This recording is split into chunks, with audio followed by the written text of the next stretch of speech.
Nós vamos meditar hoje, irmãos, em João, capítulo 6.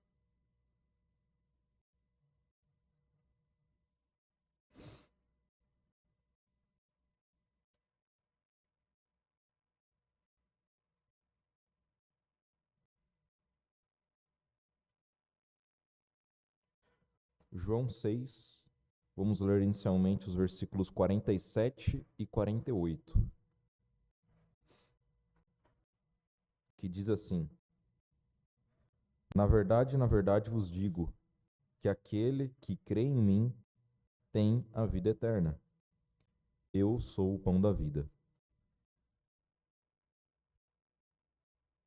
Bom, essa é uma passagem que normalmente nós meditamos em um culto evangelístico, né? Nós vamos falar para um descrente que ele necessita do pão da vida. Mas ela tem uma aplicação para nós também, crentes, que eu acho bem viável. Nós estudamos no domingo sobre os 4 evangelhos e como eles apresentam Cristo de formas diferentes. E aqui, eis uma das formas que ele é apresentado, né? No livro de João, como eu disse no domingo, é um livro que é usado para falar da igreja diretamente. E esse livro ele apresenta os eu sou de Jesus. Todas as vezes que ele fala eu sou. E só tem nesse livro. E hoje nós vamos meditar sobre o primeiro eu sou que ele disse, que é eu sou o pão da vida. Eu acho muito propício para nós meditarmos sobre isso no nosso culto de oração, porque ele tem muito a ver com a vida espiritual do crente. Não só com a nossa conversão, mas com a nossa vida. Nós podemos ver aqui no versículo 24.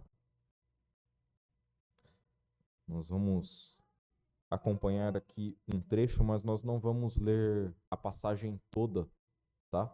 Eu convido os irmãos que depois leiam todo esse capítulo de uma vez junto, meditando, que ele é bem saudável, bem nutritivo para nós. Nós vamos pegar aqui algumas passagens, alguns versículos-chave para nós, ok? O versículo 24, 26, ele nos diz assim: vendo, pois, a multidão que Jesus não estava ali, nem os seus discípulos, entraram eles também nos barcos e foram a Cafarnaum, em busca de Jesus. E achando-o no outro lado do mar, disseram-lhe: Rabi, quando chegaste aqui? Jesus respondeu-lhe e disse: na verdade vos digo, que me buscais não pelos sinais que vistes, mas porque comeste do pão e vos saciastes. Então, o assunto pão, na verdade, ele já estava presente, né? Ele já vinha dos últimos acontecimentos. Se vocês voltarem aqui nas passagens anteriores, vocês vão ver que o começo do capítulo 6 é a multiplicação dos pães. Aí depois tem Jesus andando sobre as águas, e aí essa multidão vai atrás de Jesus, perguntando, né? Poxa, mas você deixou a gente lá, veio para cá, quando você chegou aqui? E o que eles recebem é uma repreensão de Jesus. E essa repreensão, ela é muito pertinente para a vida cristã. Porque Jesus acusa eles de estarem seguindo ele, de terem pegado seus barcos, ido até lá, até Cafarnaum buscar ele, não porque queriam ouvir da palavra, não porque criam em Jesus, mas porque eles haviam recebido uma satisfação. Eles haviam recebido o pão. E Jesus acusa eles de terem ido atrás de mais pão, de mais coisa carnal.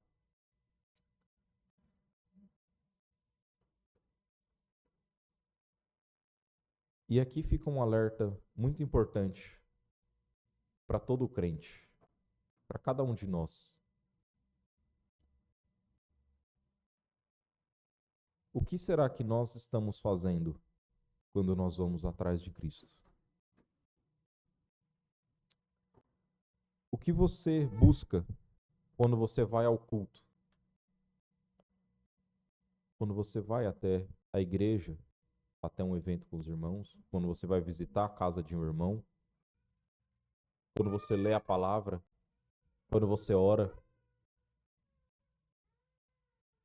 Qual é a nossa intenção?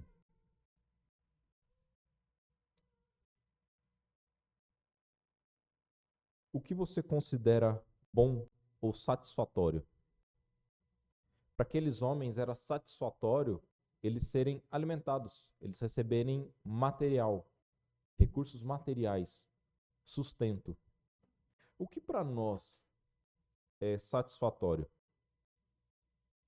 Você acha que tudo vai bem na sua vida se Deus estiver abençoando você com um bom emprego, com um bom salário? As coisas estão dando certo na sua vida? Será que é isso que tem nos feito ficar felizes ou tristes? Às vezes nós podemos estar recebendo pregações edificantes, a palavra de Deus está lá falando ao nosso coração, mas nós estamos infelizes. Por quê? Por coisas desse mundo, por coisas carnais.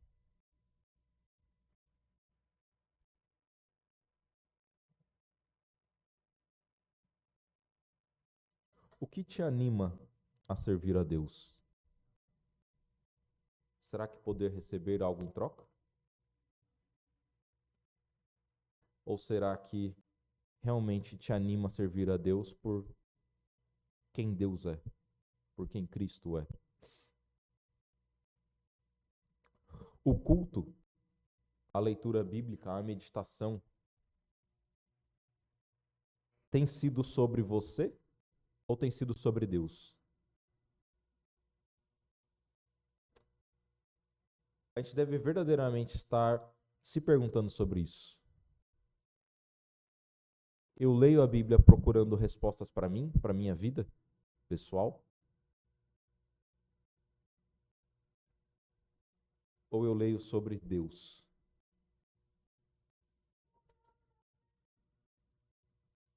Irmãos, são perguntas que nós devemos verdadeiramente fazer. Porque quando nós olhamos para o meio da igreja, das nossas igrejas, eu vejo muitas pessoas abatidas, não necessariamente por pecados, ou por, alguma dificuldade espiritual que está passando. É frequente nós estarmos abatidos por coisas materiais. Não é verdade? Nós nos desgastamos imensamente por problemas materiais. Quantas vezes nós ficamos tristes porque nós estamos buscando a resposta de Deus e não temos sentido Deus nos responder, falar conosco? Quantas vezes? Agora, quantas vezes nós ficamos tristes por coisas desse mundo? E afeta a nossa vida espiritual? Irmãos, tem coisas no nosso dia a dia que sim, poxa, são dificuldades reais, né? Nós precisamos e sofremos, padecemos com coisa desse mundo. Mas essas coisas jamais deveriam abalar a nossa vida espiritual, não é verdade? Poxa, eu estou cansado do meu trabalho, desgastado. Mas é tão bom aquele momento de ouvir a palavra de Deus. Quantas vezes nós nos sentimos assim? Raríssimo, né? Quando a nossa vida secular vai mal, nós deixamos ela afetar na nossa vida espiritual. sinal que nós estamos dando muita importância para as coisas desse mundo. Muita importância para o pão que nós vamos comer. E pouca importância para servir a Deus. Nós não estamos crendo verdadeiramente em Cristo da forma que deveríamos estar, certo? No versículo 27, ele ainda diz: trabalhai, não pela comida que perece, mas pela comida que permanece para a vida eterna, a qual o Filho do Homem vos dará, porque a este o Pai, Deus, o selou. Quanto nós temos trabalhado para as coisas perecíveis desse mundo? E quanto nós estamos trabalhando para Cristo? Deus aqui exorta aquelas pessoas a estarem trabalhando por coisas que não são perecíveis. Às vezes nós nos chateamos com coisas que não fazem nem sentido. Coisas que... o irmão falou de um jeito que eu não gostei. Que importância que isso tem? E nós deixamos isso influenciar em nós ouvirmos a palavra de Deus.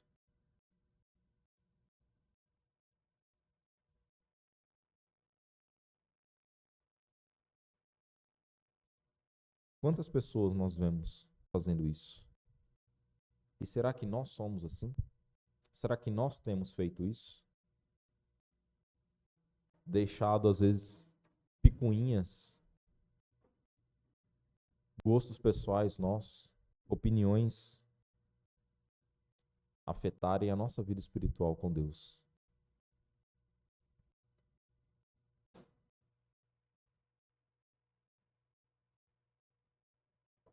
Versículos 28 e 29 ainda nos dizem: disseram-lhe, pois, que faremos para executarmos as obras de Deus? Jesus respondeu e disse-lhes: a obra de Deus é esta, que creais naquele que ele enviou. Então aquela multidão questiona Cristo. O que você quer que a gente faça? Já que a gente não é para a gente trabalhar por coisas perecíveis, o que é para nós buscarmos? E a resposta de Cristo é muito mais simples do que muitas vezes nós criamos. Né? Nós às vezes pensamos em, por mais que nós não creamos em salvação pelas obras, às vezes a gente torna mais complexa agradar a Deus do que é de verdade. Qual é a obra que Deus pede que nós façamos? O que é que Cristo diz? Que creia. Só isso. Crer em Cristo. É algo simples, mas que muitas vezes nós deixamos escapar. É verdade que nós temos coisas que nós precisamos mudar na nossa vida. E nós falamos sobre isso na última quarta-feira. Né? Pecados, coisas que nós não podemos deixar guiar a nossa vida, atitudes que não podem estar presentes no nosso dia a dia. Mas tudo aquilo é consequência de crer verdadeiramente em Cristo. Essas coisas elas vão ser muito penosas para nós fazermos se nós não estivermos crendo em Cristo de verdade. Mas se nós cremos de todo o nosso coração, nós ansiamos por aquelas coisas. Não é verdade?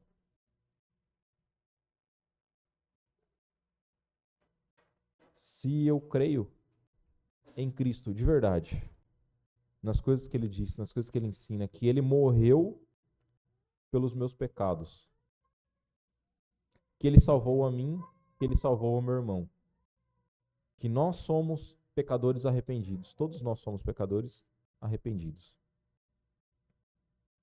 Por que é que eu vou ficar falando mal do meu irmão, por exemplo, que era um dos pecados que estava naquela lista? Não faz sentido eu fazer isso, não é verdade? Então, quando nós fazemos isso, quando nós falamos mal, por exemplo, do nosso irmão, na verdade nós não estamos crendo no que Cristo fez de verdade.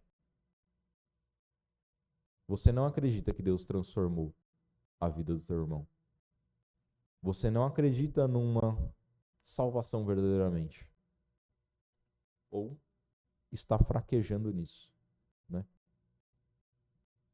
Muitas vezes não é que nós não somos crentes, nós não somos salvos, mas nós fraquejamos muito nisso. Oscilamos.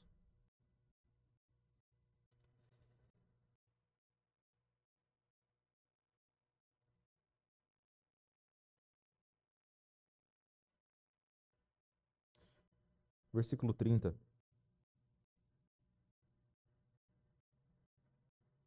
Disseram-lhe, pois, que sinal, pois, fazes tu, para que o vejamos e creamos em ti?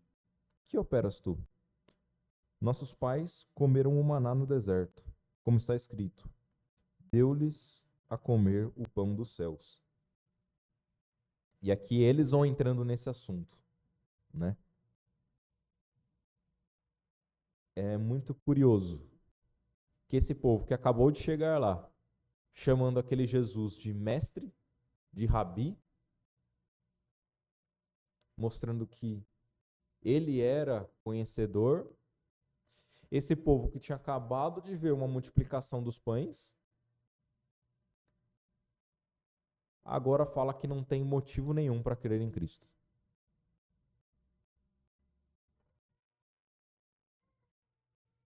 É literalmente isso que eles falam aqui. Moisés fez multiplicação dos pães e nós cremos em Moisés. Agora e você?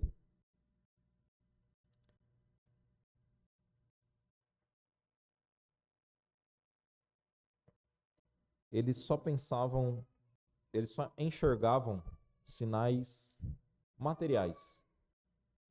E sinais materiais, eles são passageiros. Eles não se lembravam mais que Jesus tinha multiplicado os pães, porque eles já tinham comido, já tinham feito a digestão, já estavam com fome de novo. Então, para eles, aquilo que Jesus fez pouco importa. Eles queriam mais de Cristo. Nós nos esquecemos também das coisas que Cristo faz em nossa vida? Muitas vezes nos esquecemos, porque nós também estamos olhando com olhos carnais, materiais. A gente logo se esquece das bênçãos que Deus fez por nós. Como você era antes, dos pecados, dos perigos que Deus te livrou, da transformação de vida.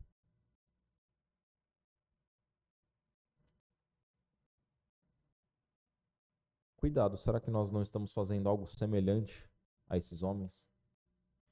Nos esquecendo do que Deus faz em nossas vidas? Como você tem enxergado os feitos de Cristo na sua vida? Será que só pensa de uma forma material? Será que você só pensa nas aplicações nessa vida? Porque se for nessa vida, uma hora vai passar. E é por isso que muitas vezes a nossa fé esfria. Nossa vida espiritual oscila. Porque por mais que sejam boas as coisas que Deus nos dá nessa vida, elas passam. Você pode ter uma grave doença. E Deus faz um milagre. Você é curado. Você pode ter um tempo de saúde longo. Mas uma hora você vai ficar doente de novo. Uma hora você vai morrer. E aí aquilo para você pouco importa.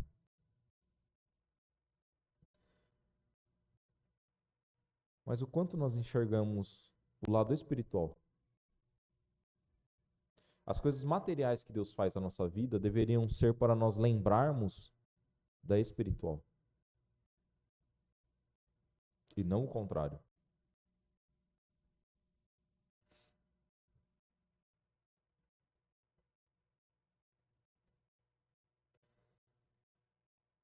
E aqui nós finalmente entramos diretamente na parte em que Jesus vai falar que é o pão da vida, né?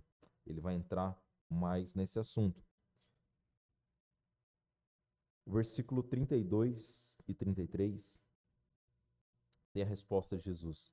Disse-lhe, pois, Jesus: na verdade vos digo, Moisés não vos deu o pão do céu, mas meu Pai vos dá o verdadeiro pão do céu, porque o pão de Deus é aquele que desce do céu e dá vida ao mundo. Versículo 49. Vossos pais comeram o maná no deserto e morreram. Este é o pão que desce do céu, para que o que dele comer não morra.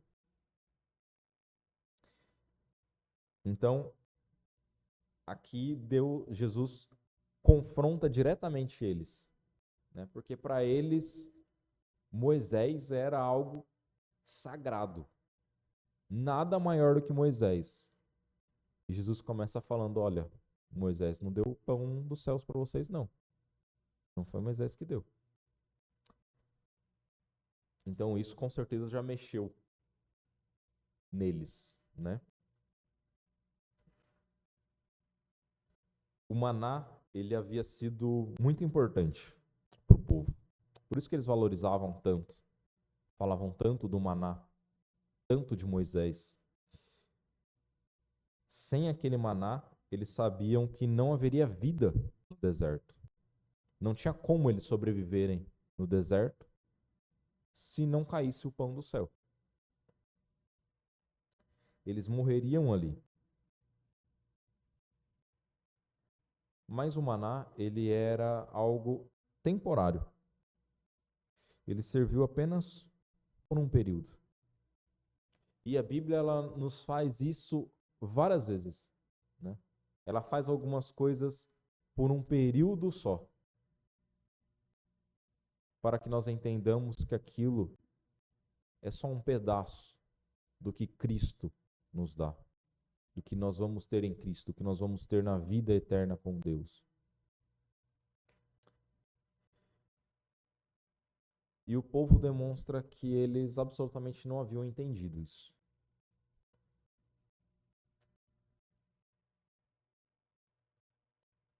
Mas, da mesma forma que o maná serviu para eles, para que eles pudessem ter vida naquele momento tão difícil, de tanto aperto na vida deles, da mesma forma, sem Cristo, nós não temos vida.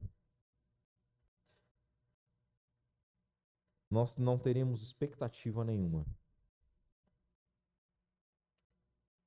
É isso o que Cristo, sendo o pão da vida, ele representa para nós.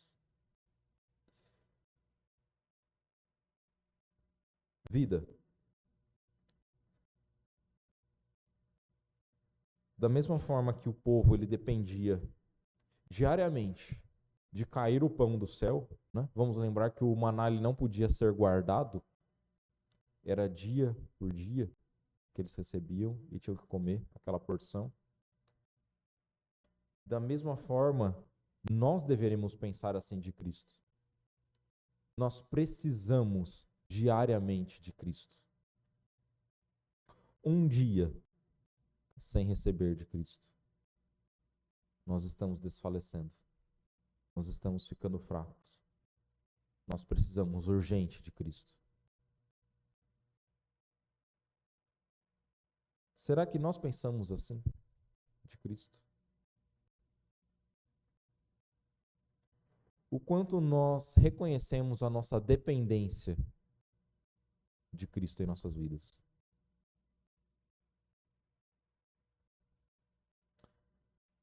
Na prática, muito pouco. Nós não demonstramos essa dependência no nosso dia a dia. Nós podemos ter crido, entregado nossas vidas a Deus. Mas o que é verdadeiramente entregar nossas vidas a Deus? O que é confessarmos a Cristo? Estarmos ao pé de Cristo? O que nós queremos dizer com isso? Nós cantamos essas coisas, nós lemos salmos falando dessas coisas, nós lemos passagens falando coisas maravilhosas assim. Nós pregamos o evangelho para as pessoas e falamos: você precisa entregar a sua vida a Cristo. Nós entregamos a nossa vida a Cristo? Nós vivemos em função, em dependência dele? Nós precisamos lembrar que Cristo é o pão da vida.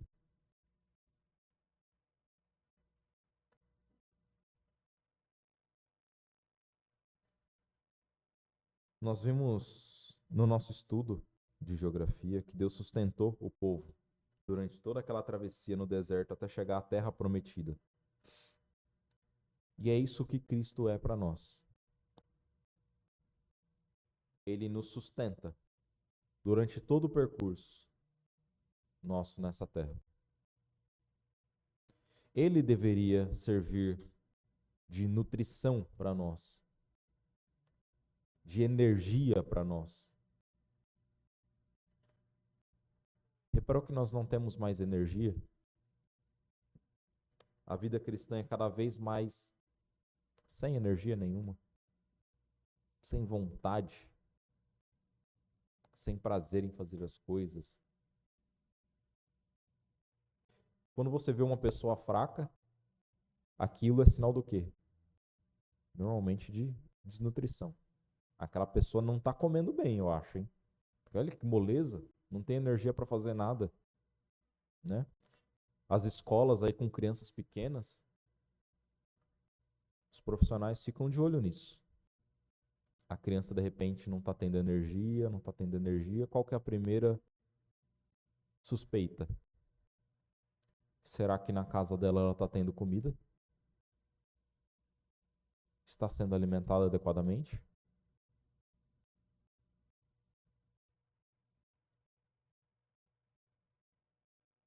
Será que não é esse o nosso problema? Nós não estamos nos alimentando de Cristo? Não estamos tomando parte do pão da vida?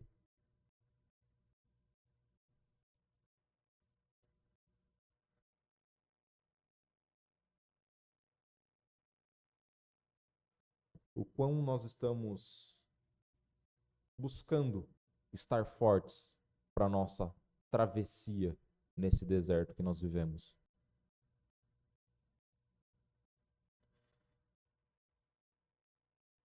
Cuidado, porque às vezes você ignora a necessidade de se alimentar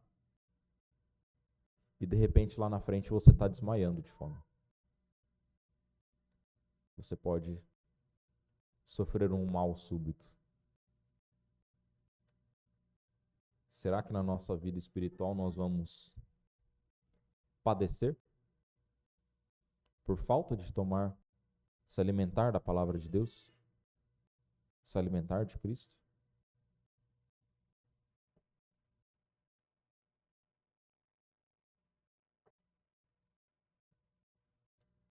E nós vemos aqui que Cristo enfrentou alguns problemas com essa afirmação que ele fez. Ao falar que Moisés tinha dado algo para eles que era perecível, falar que ele é o pão da vida e falar que ele é o pão da vida que veio dos céus, né? Às vezes nós falamos só que Jesus é o pão da vida, mas aqui nessa passagem Jesus enfatiza muito que veio dos céus, enviado por Deus. E essas coisas trouxeram alguns problemas para ele nesse momento. O primeiro problema foi ele ter afirmado que vinha dos céus, né? Nós vemos aqui no versículo 32 a 33, ele disse isso, né? Disse-lhe, pois, Jesus: na verdade vos digo, Moisés não vos deu o pão dos céus, mas meu Pai que vos dá o verdadeiro pão do céu. Porque o pão de Deus é aquele que desce dos céus e dá vida ao mundo. E aí no versículo 41, 42, tem a percepção do povo quanto a isso. Murmuravam, pois, dele os judeus, porque dissera: Eu sou o pão que desceu do céu. E diziam: Não é este Jesus, o filho de José, cujo pai e a mãe nós conhecemos? Como, pois, diz ele: Desci do céu? Então nós vemos que o povo se indignou com ele, por ele afirmar que ele veio de Deus. Mas nós sabemos que Jesus verdadeiramente veio de Deus, enviado diretamente, né? E isso deveria servir para nós de grande alegria. Lembrarmos que Ele é o pão, o nosso sustento, enviados por Deus.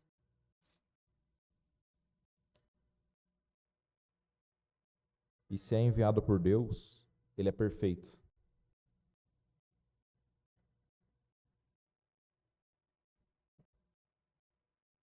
Um segundo problema que ele enfrentou aqui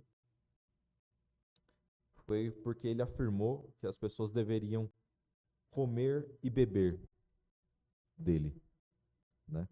Versículo 51, 54, ele diz: Eu sou o pão vivo, que desce do céu. Se alguém comer desse pão, viverá para sempre. E o pão que eu der é a minha carne, que eu darei pela vida do mundo. Disputavam, pois, os judeus entre si, dizendo: Como nos pode dar este a sua carne a comer? Jesus, pois, lhe disse: na verdade vos digo que se não comeres da carne do Filho do Homem e não beberes do seu sangue, não tereis vida em vós mesmos. Quem come a minha carne e bebe o meu sangue tem a vida eterna, e eu o ressuscitarei no último dia. Bom, o povo ele teve aqui um sério problema porque a interpretação que eles tiveram imediata era de uma ordem de Cristo para cometerem canibalismo, né? Eles mesmo falaram aqui, como assim ele está mandando a gente comer da carne dele? Ele é doido? Mas nós aqui hoje podemos ter a compreensão perfeita disso.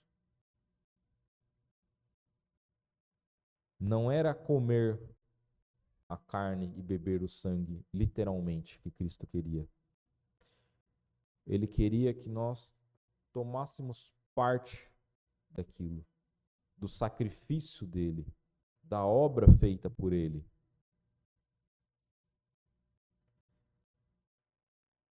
É uma referência ao sangue derramado por ele na cruz, né? O que hoje nós fazemos através da nossa realização de ceia, né? Nós comemos o pão e bebemos o cálice. É uma referência diretamente a Jesus, o pão da vida.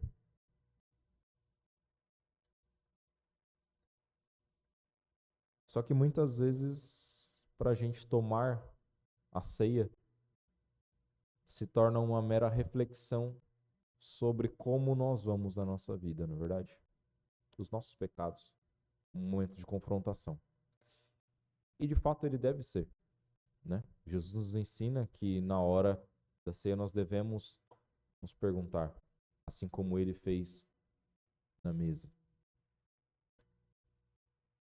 Mas nós devemos lembrar que quando nós tomamos a ceia, nós estamos representando justamente isso, de nós estarmos tomando parte daquilo,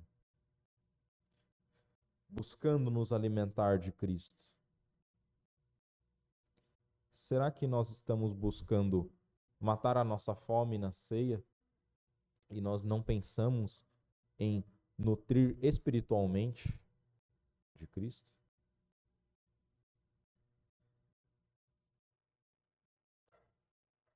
Bom, essas afirmações que Jesus fez ela fez com que muitos deixassem de seguir a ele, né?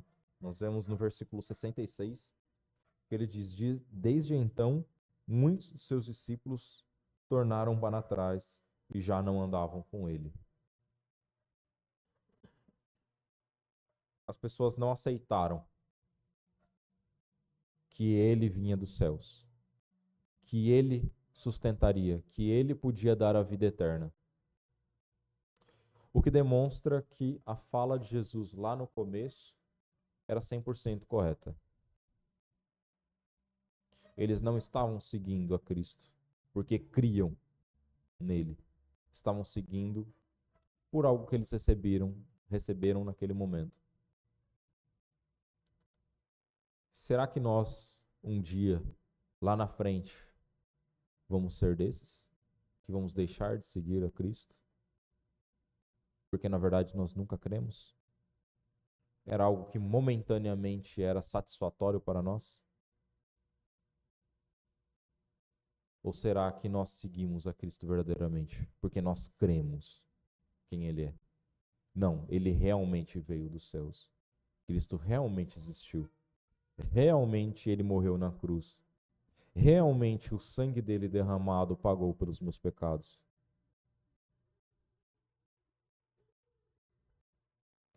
Chamar Cristo de o pão da vida deveria representar isso para nós. Cristo afirmar que Ele é o pão da vida, que vem dos céus, é a afirmação que Ele, primeiro, diretamente Ele é enviado por Deus. Em segundo lugar, que Ele é tudo o que nós precisamos na nossa vida. O povo no deserto, ele pedia muitas coisas, né? Queria até os pepinos, as coisas sem gosto do Egito. Mas o maná tinha tudo o que eles precisavam. Cristo tem tudo o que nós precisamos para a nossa vida. E o sinal também, ele afirmar isso, também representa que ele nos nutre, ele nos fortalece. Que nós busquemos verdadeiramente ser fortificados por Cristo. Que nós busquemos nos alimentar dele diariamente. Amém? Mônica?